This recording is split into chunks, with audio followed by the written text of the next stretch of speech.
بسم اللہ الرحمن الرحیم۔ دعا کی فضیلت۔ آج کی دعا سے پہلے ہم آپ کو دعا کی فضیلت کی ایک حدیث سے مبارکہ سناتے ہیں۔ نبی کریم صلی اللہ علیہ وآلہ وسلم نے کہا، کیا میں تمہیں وہ چیز نہ بتاؤں جو تمہیں تمہارے دشمن سے نجات دے اور تمہارے رزق کو وسیع کر دے؟ رات دن اللہ پاک سے دعا مانگتے رہو کہ دعا مومن کا ہتھیار ہے۔ یعنی کہ دعا مانگنا مسنون ہے، سنت رسول پاک صلی اللہ علیہ وسلم ہے، اور یہ بندگی کا ایک سلیقہ اور ایک قرینہ ہے۔ دعا مانگنے سے تمام مشکلات حل ہوتی ہیں۔ اللہ تعالیٰ کے آگے جھک جائیں، اللہ تعالیٰ سے دعائیں مانگیں، اور دعا مانگتے ہوئے کبھی نہ شرمائیں۔ خواہ آپ کی دعائیں جتنی زیادہ کیوں نہ ہوں، آپ دعا مانگتے رہیے، اللہ تعالیٰ عطا کرنے والا ہے، کیونکہ وہی قادر مطلق ہے، وہی عطا کرنے والا ہے، تو وہی معبود برحق ہے، اس کے سوا کوئی عطا کرنے والا نہیں ہے اگر وہ نہ چاہے۔ اب یہ ثواب کے لحاظ سے آج کی دعا بہت اہم ہے۔ شہادت کا مرتبہ حاصل کرنے کا نبوی نسخہ: دن رات میں کسی بھی وقت 25 مرتبہ پڑھ لیجئے۔ دعا کیا ہے؟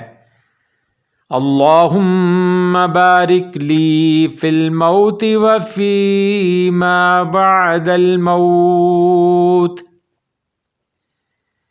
اللہم بارک لی فی الموت وفی ما بعد الموت۔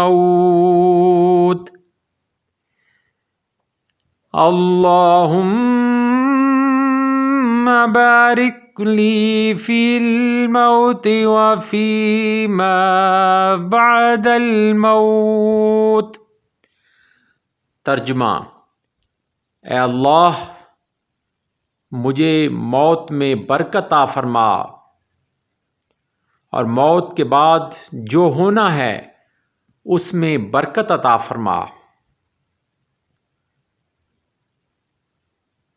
فضیلت: حضرت ام عائشہ صدیقہ رضی اللہ تعالی عنہا نے حضور نبی کریم صلی اللہ علیہ وآلہ وسلم سے دریافت کیا کہ کوئی شخص بغیر شہادت کے بھی شہیدوں کے ساتھ ہو سکتا ہے؟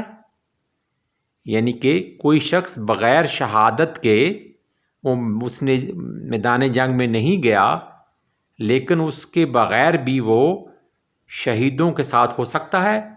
تو میرے آقا کریم صلی اللہ علیہ وآلہ وسلم نے فرمایا کہ جو شخص دن رات میں 25 مرتبہ اس دعا کو پڑھے تو شہادت کا درجہ ملے گا۔ سبحان اللہ و بحمدہ، سبحان اللہ العظیم۔ یعنی اس دعا کو اگر کوئی انسان نہایت خلوص اور نہایت ایمان اور ایقان کے ساتھ جب پڑھے گا تو اللہ تعالیٰ اس کو شہیدوں کے مقام پر فائز کرے گا۔ سبحان